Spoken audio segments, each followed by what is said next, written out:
Hello there, welcome to UK Lockpickers, and what we have right now is a Yale.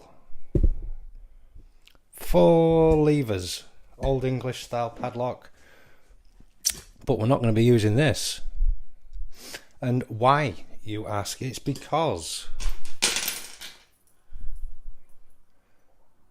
you can see there, it's just a little bit thicker. So what is actually happening in here is, if you're trying to pick these locks with this type of tool, then you're just picking up one of the levers at the back. I can feel the spring in there, and that's telling me I'm picking up one of the levers.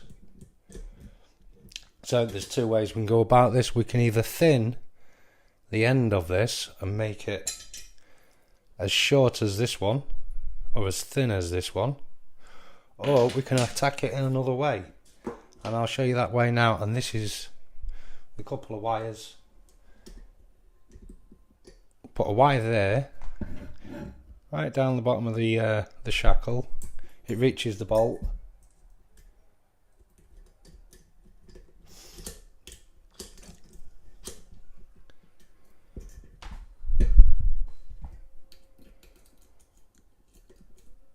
Put our wire in.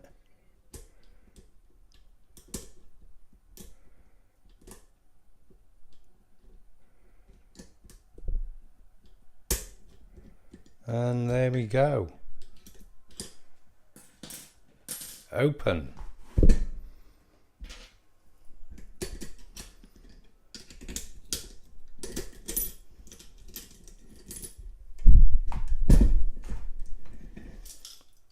And how we was able to do this is, like I say, we was able to slip our tool into here, which connects to the bolt. So that is a Yale 4 lever old English style padlock. Thanks for watching, and see you next time.